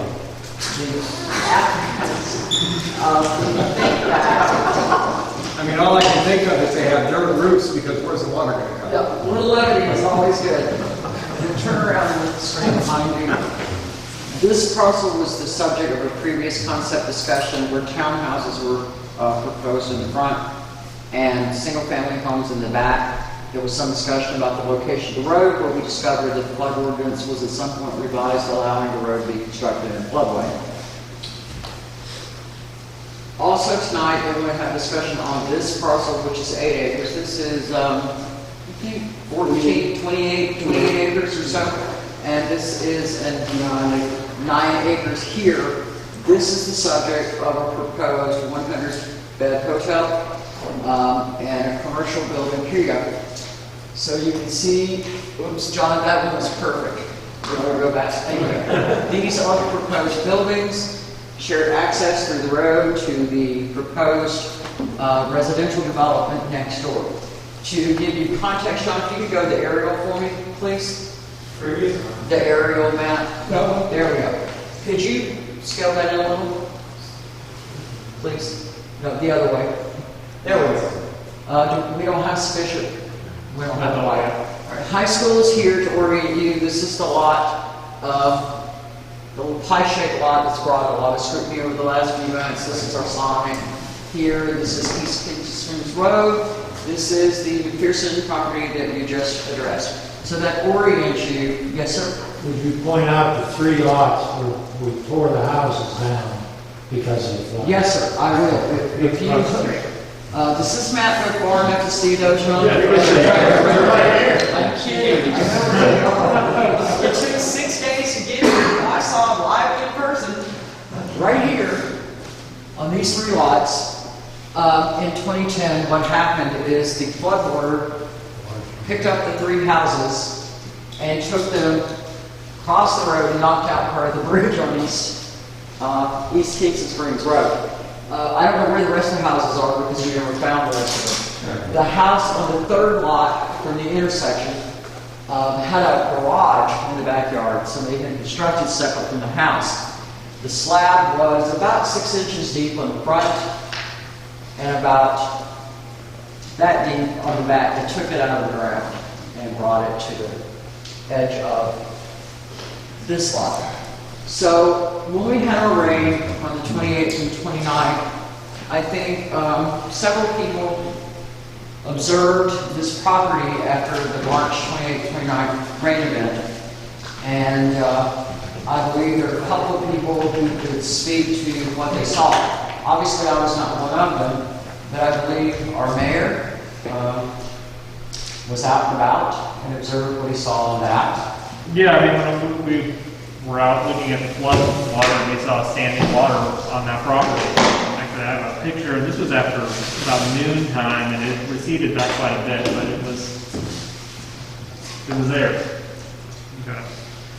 Get that you see the water line there, and that was around noon on Sunday afternoon. And I believe if we, John, could you in any way shed some light, because I wasn't here, on where water crossed East Kingston Springs Road? This time or sometime? This time, yeah. Pardon? This time? This time. Yeah. It did. If you look at the lot that's highlighted, to the right of that is the Harvick River. In 2010, to the right. So here's the lot, here's the Harpeth River. Yes. In the right, in 2010, Harvick River curved right, but took a sharp left across that property. Where that property on the left, a very small portion intersects with East Kingston Springs Road. That length of pavement was washed into that first smaller piece of property on the other side of East Kingston Springs Road. And that basically made a channel through there that connected to the Harpeth, basically right here. So that's where the water came through in 2010. 2 weekends ago, the water did not channel, of course, quite as much as it was in 2010 because the level is not quite as high, but the water did channel into that property and did cause some flooding of that property. Right. My granddaughter came home and she said there was actually water running across the road between those 3 lots, and Yes, sir. That was. she actually saw the water running across the road. It's 6 or 7 o'clock Sunday morning, there was water over the road at East Kingston Springs Road at that point. Yeah. That was reported by several entities throughout the day, that water actually came across the road. It is adjacent to the high school. It is adjacent to our notorious red light and Woodland Hills Road, Lyman Mills, depends on which neck of the city you're from. The proposed commercial stack is very intense development. Right now, both lots are zoned R3. The land, do you guys understand what he's exactly talking about, how it flooded? Yeah. Okay. Nobody's denying it. No, I mean, not just that it flooded, just how it did, where the water came from, where it Sure. falls. Do you have a good understanding? Right, yeah. I I mean, the flood maps are clear when we're. Perfect. I believe That that- 9 acre is not open, it's commercial. Commercial. Yeah. So, gentlemen, the purpose of this discussion tonight, for the planning commission, no official action is taken. They simply want to share with you their vision for this property. This is the subject of a lot of conversation over the past year, not from these presenters, but from people in general. There's a great deal of interest in this little corner of the world. So with that, that's all I have, other than in 2010, in order to access this property, I would have needed a vote. Well, I'd like to caution the planning commission to take into consideration if the water came across the road this time. Just think about all the development that's taking place in Williamson County and Davidson County, all the streets, the parking lot. That water level is going to continue to come up. Because there's no way to stop it. That is a good relevant point. Mr. Campbell, also, this particular plan contains a great deal of impervious surface in a very compact area. You're looking at building footprints and parking lots at a very compact scale for the commercial development. In addition to that, Lyman Hills Road, as you know, is the subject of our TPR. We spent the first part of the meeting hearing about that. The traffic compression at this intersection, in the event of an emergency, if it's blocked on the interstate, we have a wreck, we're going to have issues with emergency response. So, having said that, that's all I have for you tonight, other than the 2010 floods cautionary tale this morning. Well, I mean, there's a technical discussion somewhere once again on that much impervious surface going in there. We have, what's the housing, what's the name of those houses by the cemetery as you go down 249 towards Pegram? Harpeth Meadows? Yes, sir. I mean, the water came right up to the back of those. Yes. And so now we're coming upstream and we're talking about putting in a bunch of roofs and asphalt. So somewhere there's a discussion of what this does to the river. There is that too, because all the debris that comes from all the construction, whether it's commercial or residential, ends up in the river. To give you kind of an example, there's a glass recycling plant in National City. They crush glass in their big piles of it right on Cumberland River. In the 2010 flood, hundreds of thousands of pounds of that glass went into the river, as did all the diesel tanks and the paint and the hydraulic fluid and a number of other things from Trinity Marine all went into the river. The 2 propane tanks, 2,000 gallons apiece, went into the Cumberland River at A.O. Smith. There's a photograph in the newspaper of emergency crews on top of the bridge and a 2,000-gallon propane tank against the piles of the bridge. We're not going to have any of that. We're not going to have any of that. No broken glass, no propane tanks. I think that your point about Harvard Meadows, not only did it approach some of the houses, we had flooded structures in Harvard Meadows. And I would also like to point out that as we did the substantial damage estimations which were required by our ordinance after the flood in 2010, more than 50% of the structures that flooded in Kingston Springs were not in a mapped flood area. You have a very high saturation of blue line, you have a very high water table. We recently had an applicant less than a year ago attempt to get footings on Brookside Drive. They couldn't get footings in. They finally called an engineer. The engineer said they would have to dig all the way down to bedrock and then use natural rocks, boulders, and wherever they could get to attempt to fill the hole to slow down the water, which would have created a dam, which would have backed the water up on the other lot, just to put a footing in for a house. So the purchasers of that property abandoned the project. So, having said that, floods are concerns. You have a no-build flood ordinance. The other thing I'd like to point out, John, could you go back to the aerial for a second? These are heavily wooded lots, and they bound the river on the rear of the one lot. Removing the trees, which has been proposed to clear it, sometimes will destabilize the ground. In the next big rain, whatever's on it or adjacent to it is going to go in the river. In addition to that, there is a wetland area that's been defined by the federal government on this lot as well. Is that on the maps? It's mapped by the feds. We also ought to be consulting the people, because everything we do increases the flood level of the people. That is correct. I think we covered the flood, I think we all know that. But obviously, most of the people coming out of this, when you're turning left, going back to the interstate sometimes, I believe the road between the lights only holds, I think, 51 vehicles. That's correct. I think that's about what it holds. And then during school time, I think we're already covering about 3/4 of that road between the light and the light's red. You can even take a left right there. So I know that's going to be later on down the discussion, but I mean, from your experience, I mean, how can you even get out of there? Stacking availability for an exit from proposals, and again, it's just a concept review at this point. Right. We don't know what goes in these buildings, but if you have A hotel, they're not all going to leave for work. Hotel, usually 40-45% occupancy, and then with the commercial buildings and the residential development, we do not currently have the stacking availability to hold the exit of cars that would be coming off of that lot, those two lots.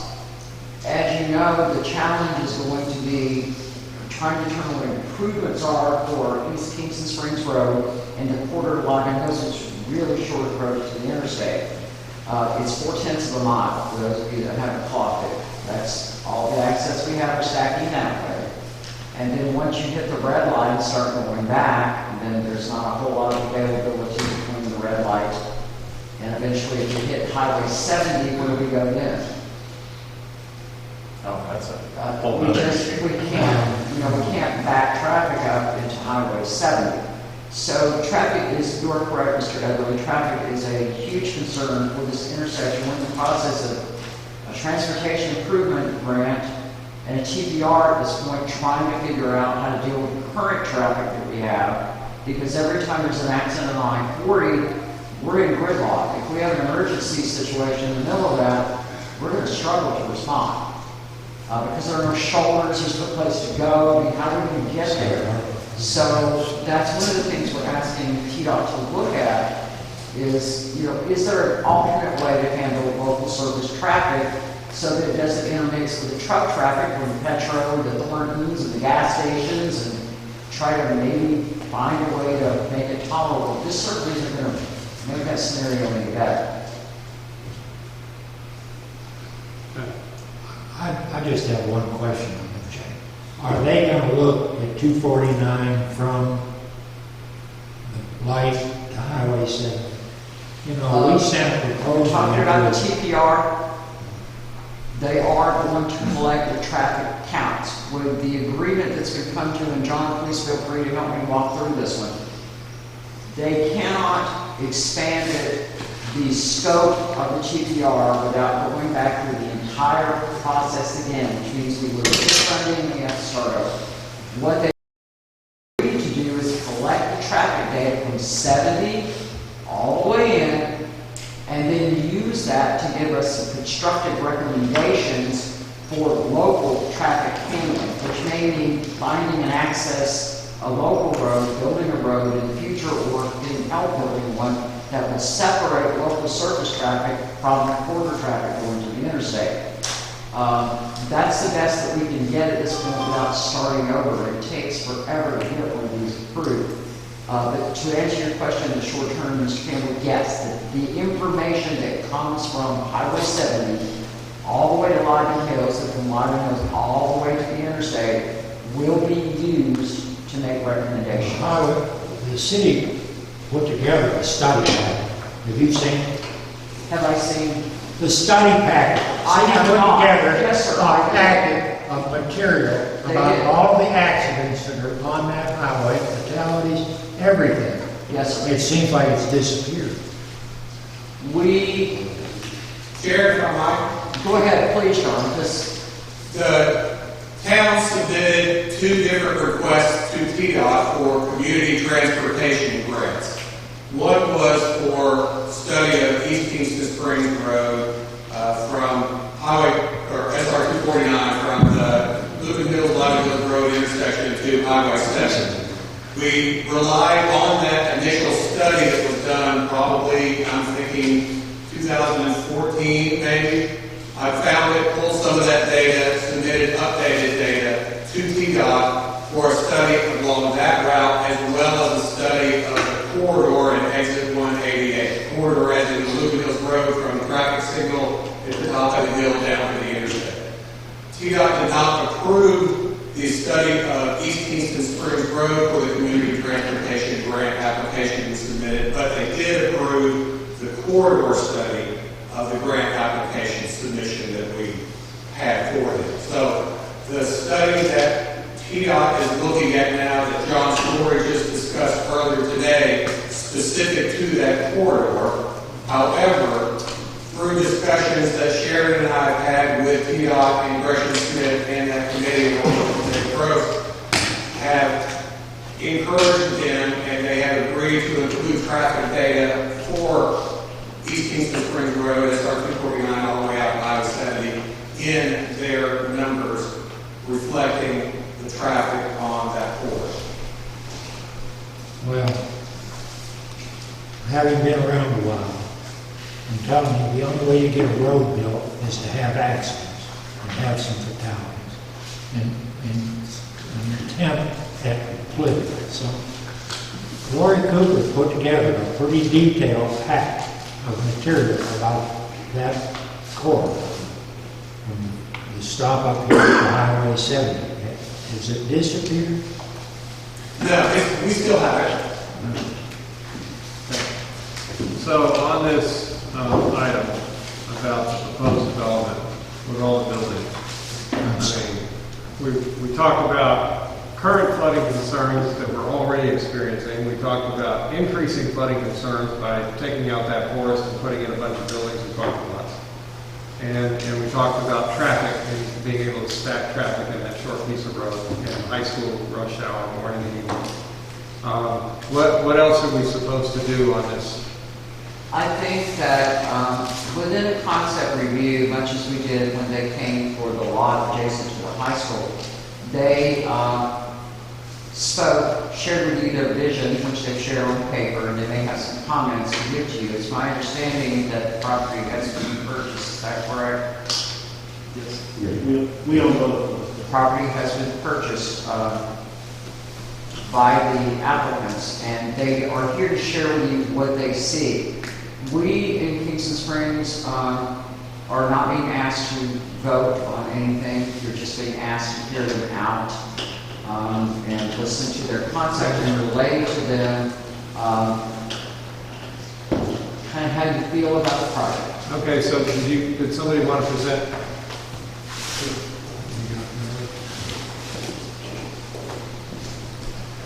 Thank you, guys. My name is Brian Hamilton with Nashville Civil, and came up with this concept here, along with the other 28 acres. The 28 acres, we had the idea of townhomes close to the high school and single-family homes where the floodplain is, the backyards would be kind of in the floodplain. Actually, they would not be, because it's not allowed there. It's allowed everywhere else. But this concept here on the commercial, it's just, it would be anchored by a hotel, a good, nice, brand new hotel. After that, we have some opportunity, I guess, to have the way the land slopes down. We kind of have, we think about storefront, maybe on the front side, office stuff on the back that doesn't need to have the road frontage, and maybe even some apartments, condo type higher, decks and things. And so that's just kind of, this is one step away from a hand sketch. I could have done that in crayon, but a put it in the computer and make it look good for you. But it's just the idea that they have, it's a beautiful property, both properties are. And we just wanted to talk about that. There's another discussion item that I would like to talk about. And we mentioned something about clearing. And so I asked several people within the town about that. And so they all deferred to Sharon. And she suggested, the first thing it says, we're not interested in grading this property. They want to clean it. They want to make it look better. It's a lot of underbrush, some non-native species. And she said, well, you need to fill out a grading permit application. So I did that, but I called it a clearing incident because it's not a grading permit. We go out there and start grading, we're going to make some mistakes. We're going to grade something that we don't need to grade because we don't know what we're grading right now. And that was not the intention of the application. So I had a response back. And she pointed out that we're in a regulated flood area. We do know that. But that doesn't preclude the owners from cleaning the land. So she said, the grading plan lacks sufficient detail. Well, it wasn't a grading plan. It was a clearing detail. So then she talks about a TDEC requires a land disturbance for over 1 acre. So while this is true for disturbances of land, we're not interested in disturbing the land. So I contacted a couple people at TDEC, and so I said, this was a phone conversation that I then had an email response. So it's my understanding that as long as we do not disturb the ground, TDEC does not have jurisdiction in such a land clear, such a basic clearing project. And Chad Augustine said, yes, you're correct. So I'm not sure how it got from just them cleaning land, taking some brush out, little saplings. There is no clearing, no clear cutting of this. They want maybe some trees, but maybe it's really just the brush and to make it look good. Okay, so I'm just having trouble making a connection. So I can understand. Well, it was mentioned earlier, so I just wanted to address it. I can understand clearing out brush and not disturbing earth, but yeah. But is that the land you're talking about with all those buildings? Yes, some of that definitely to have better access. So right now, so you're, I mean, I get it. Okay, you want to clean out some brush, but ultimately, are you talking about something like that? Yes. Which would require grading and. No grading at this time. We're not disturbing the land. To do that? No, not that. To clean that land, to make it look better. But are you ultimately, are we talking about, are you talking about this land right here? Yes. Okay. Ultimately, you drew this, right? Correct. So, I get it if you want to clear land, clean it up, I mean. Okay. But ultimately, are you going here? In your mind? Eventually, but not. So that would that require any grading? Yes. We have not submitted for grading. I understand. I'm just trying to get to where we're terminating this.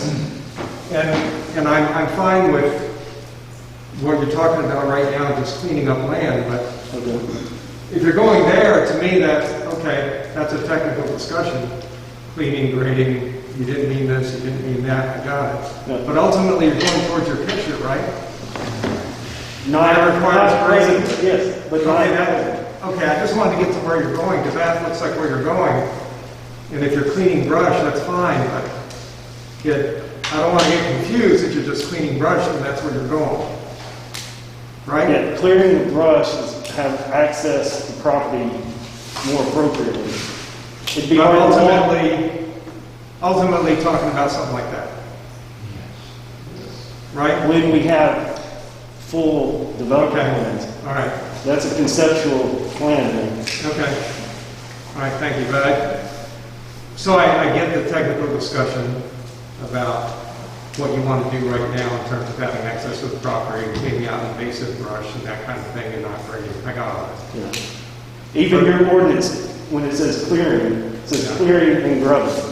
We're not interested in the grubbing. We're not interested in disturbing the land. We're not interested in grading. At this point in time. Yes. Heading towards a point in time where you will be interested in doing something like that. Yes. Okay, I just want to, it sounds like it stops there. I just want to make sure it didn't sound like it's stopping there, because it's not. So at this point in time, you're not interested in grading, you're just interested in cleaning. Yeah. To just access that property better, to make it look better. I understand, but ultimately, you're really talking about a whole lot more. We're not going to stop at just at clearing brush. Right. That's not why he purchased his property. I understand. Okay. But I didn't want to leave it confusing that you just make the land look pretty when there's a picture up there of a bunch of buildings, right? Right. I mean, it was really sounding confusing to me, and I apologize if I'm confused and it's not what you meant, but it did sound misleading to me. Okay. The application was, it never said anything about grading. It only talked about clearing brush. Understand. I have now verified with TDAC, they don't want to see a plan about clearing brush. Right. They don't want to approve that. They don't want to review it. It's not part of their. You can hand clear it? Yeah. Well, hand clearing is, you don't need anything from us, correct? That's not what I was suggesting. I spoke Just to be having machinery. That's correct. I spoke to the contractor that they were going to use to clear it. He informed me they were going to clear cut most of the trees, clean the underbrush, remove things from the banks of the stream. That's regulated. It's a wetland area, so you can't touch things. You can hand select, and even that's controlled by the feds. So our grading ordinance and land disturbing ordinances require that if you're going to cut trees or clear ground or remove things from stream banks, you have to file an application for a grading permit. It's the only one that we have that we use. So I shared with the applicant the regulations, I shared with the applicant the cost for the regulations, and I shared with the applicant the sensitivity of the areas in which he's working. There's flood area, flood plain, floodway, there's a creek, and there's wetland. All of those are regulated above our pay grade as a city. So even though he is not grading the land, bulldozer, the removal of trees and erosion, as we noted. No, you suggested a TDAC slip. A notice of construction. That's what you want us to obtain from TDAC, and that is not appropriate at this point. The purpose of this discussion, Mr. Hamilton, is to consider your concept review. Right. When you shared with the city initially your thoughts on the land, it was to clear cut trees. That requires a permit that changes the grade and the erosion of the land. That is regulated in their regulations. It's always been regulated. We're not disturbing the land. But isn't the item, isn't the item on the agenda to talk about a vision for the land and not about whether or not there should be a grading permit? So the discussion was putting buildings on that land. That's what's on the agenda. Yeah, that's our conceptual so layout right now. Grading permit, that's between you and the city. That's not what we're talking about here. It's a discussion here. So was there anything else you wanted to say about putting all those buildings there? No, just the connection came up last time when we were talking about the 28 acres, about another access. So we thought it would be a good idea to connect the two properties here.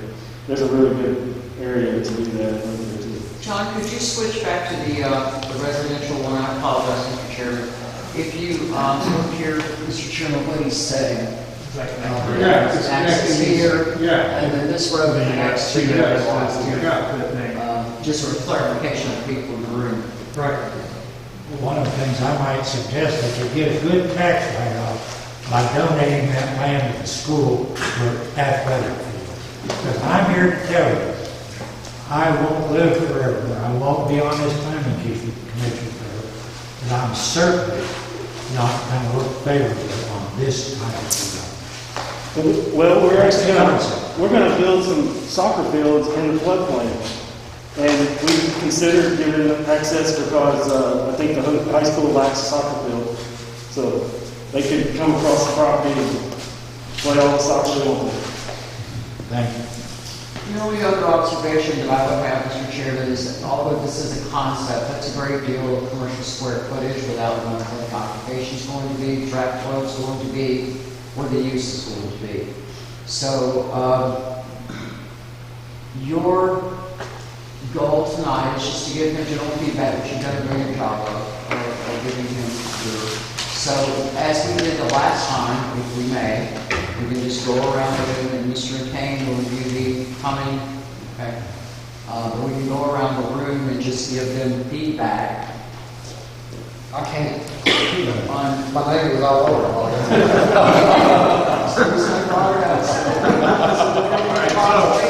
I'm looking like the Start. All right, so we just go around and cost you to get hits. And Kate, any feedback on this concept? I mean, we touched on all the bases, and I know you guys have seen the flood maps and all, but I would like to illustrate to you guys with this up there exactly where this water came, because I was right involved with this. I watched the 3 houses go away. I was evacuating a house just down the way from this water and watched those 3 houses float by that house. Okay? So, the water, the Harmouth River runs right through here based on the previous sketches. Can Okay? we bring up the floor picture? Oh, yeah, I would rather do it here with the actual lots and all, just so you can understand and see exactly what's going on. So the Harmouth River comes through here. It's called Buffalo Gap, and it comes through here. This water ran all the way across, straight through to that other corner, uprooted the road, and took the road all the way across the city to another bridge that's on the other side of the city where there's a ballpark and berms still, right almost where we are, just down here. Yes. So, and this was not just a little bit of trickle of water over the road. This would have been class 5 rapids. I saw refrigerators jumping out of this water as if they were dolphins. I mean, this was a whole lot of water, and it was not just 20 or 30 feet wide. It was 40, 50 feet wide. The entire river just diverted that direction. Okay, I actually live in the woodlands that you're speaking of. On the other end that's affected by this, and I watched the water stop coming by there whenever this happened because the massive amounts of water just entirely bypassed that building and met up with the river on the other side of the city. So this is, I know you hear a lot from us about flooding, but it's because we've lived it and we kind of understand exactly what's going on. There will be a lot of lives that could be endangered by that, and then we've also talked about an evacuation plan due to the infrastructure of the streets and that being an issue of getting people out. So doing this, it's not on a daily basis, but there could be an event that not only could wash away their homes and all of it, that could actually put people in danger. So, thank you. Okay. Tom? I'm also concerned about the flooding, but also just the potential number of additional vehicles entering the intersection of 249 and Kingston Springs Road. With the high school there, the good middle school, and the McPherson development, and this potentially would have a lot of automobile traffic, and I'm not sure where everything's going to go satisfactorily. And obviously, the removal of 8 acres of wood there would certainly affect the level of runoff from this property. Okay. Chuck? I too have concerns about flooding, and if you go with this concept as we did this now, I'm assuming all that land is going to be asphalt at some point. That means there's going to be more runoff. then you have the traffic situation, so I'm very concerned about the whole situation. So I would like to say, we're not allowed to increase the runoff from a development. We have to design to decrease the runoff. But that's not the runoff that counts. I think it's obvious why that development would be well conceived at that location. It's nothing but trouble. I've told this body before, I've spent the last almost 50 years dealing with floodplain issues across Tennessee. And I have a very strong feeling. It bothers me that we build in these areas, never thinking about what the cost of flood insurance, and end up all of us taxpayers pay for that flood insurance, for the damages. That's all. Well, you pretty much heard what I have to say. I understand your comment that you're not allowed to increase runoff. I have a hard time believing that close to the river in that floodway, even though I understand there's engineering concepts.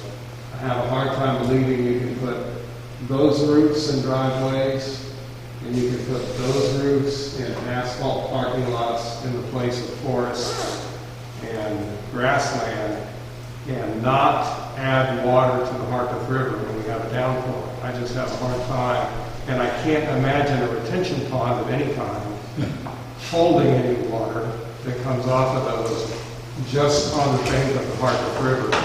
I can't even get it, so there might be some engineering magic out there, but it would take a lot of explanation for me to believe that that's real. I've sat in a lot of meetings in my life where engineers of all kinds, from IT to landscape, have explained things to us that were going to be solved, and they weren't. I watched the aftermath in a ton of projects of all kinds. So I come from a very skeptical background that we're going to make this happen. It's actually going to happen. Even if you don't increase any runoff, your rate of absorption is going to change because you don't have as many things absorbing. So therefore, you're going to have a net increase in water. Water table, everything. It's all right there.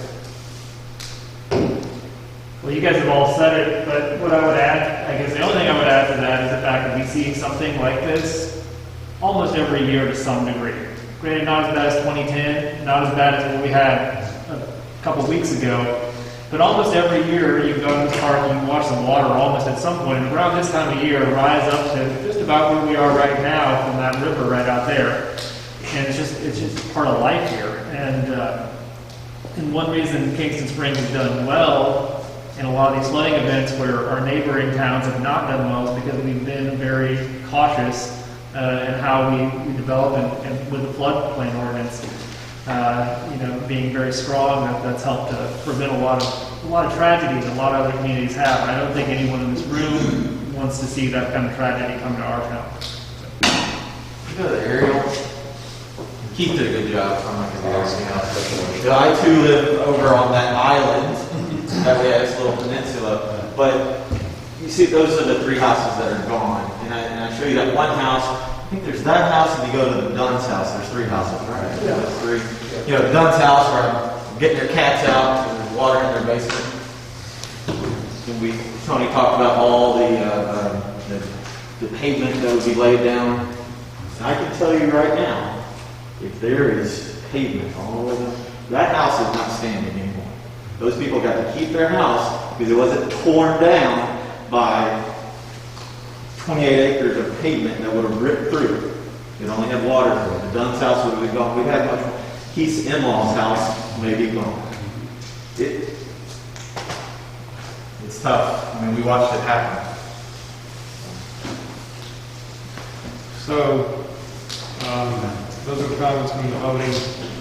Anybody just comment? It's not fair. All right. So, I think it's great that you're willing to do something for the high school and soccer fields and all that kind of stuff.